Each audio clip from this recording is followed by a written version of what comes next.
Hello friends, welcome to I exam भी। और आज बात करेंगे PFRDA या IBPS SO राजभाषा और अन्य बैंकिंग परीक्षाओं में पूछी जाने वाली महत्वपूर्ण आर्थिक शब्दावली के विषय में।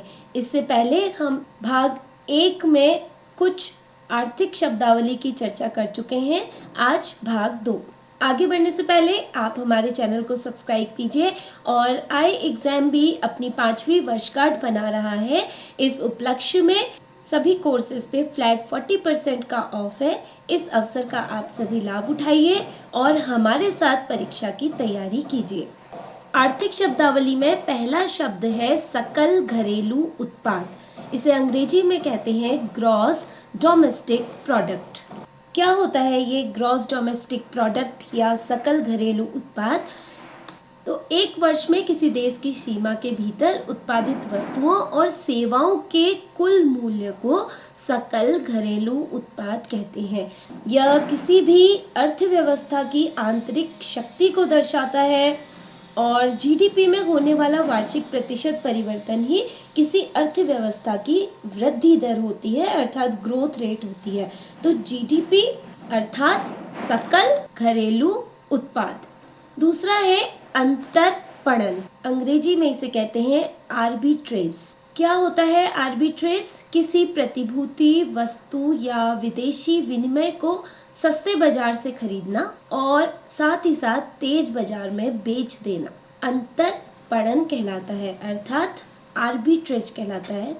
तो किसी भी चीज को सस्ते दामों में खरीदना और तेजी से जो बाजार चल रहा है वहां पर उसको बेच देना अंतरपणन कहलाता है और अंग्रेजी में इसे कहते हैं आर्बिट्रेज। अगला शब्द है आनुपातिक कर।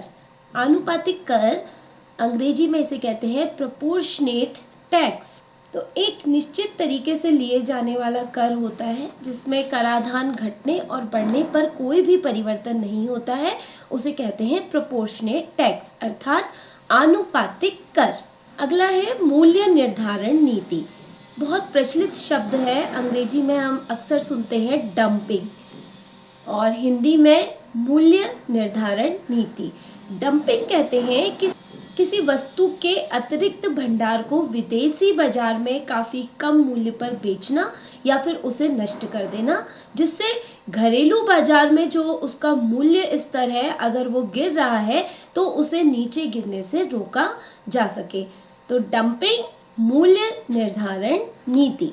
अगला है अवमूल्यन। अवमूल्यन को अंग्रेजी में कहते हैं डिवैल्यूएशन और सीधा सीधा इसका अर्थ है कि मुद्रा की जो भी विनिमय दर है उसमें गिरावट आ जाना और उस गिरावट के फलस्वरूप जो आंतरिक मुद्रा है उसकी कीमत कम हो जाना, जिससे जितने भी निर्यात हैं वो सस्ते हो जाते हैं और आयात महंगे हो जाते हैं। तो डिवैल्यूएशन भी हम अक्सर सुनते हैं लेकिन हिंदी में हम इस शब्द को बहुत कम सुन पाते हैं। इसका हिंदी में अर्थ होता है अवमूल्यन और अंग्रेजी में डिवैल्यूएशन। दूसरा शब्द जो हम अक्सर अंग्रेजी भाषा में सुनते हैं इंडेक्स, लेकिन हिंदी भाषा में हम कम सुनते हैं। तो इंडेक्स का अर्थ होता है हिंदी में सूचकांक।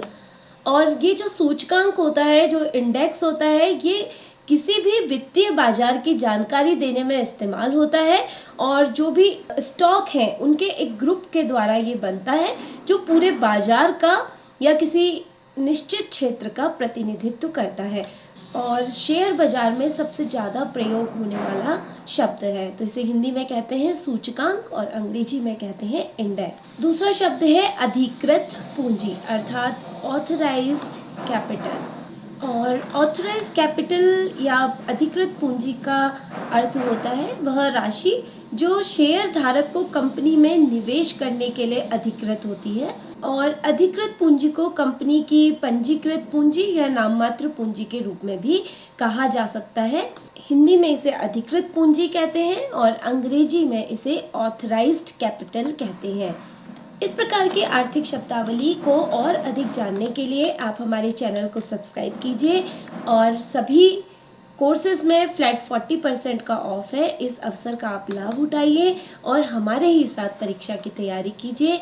आपकी परीक्षा के लिए ढेरों शुभकामनाएं।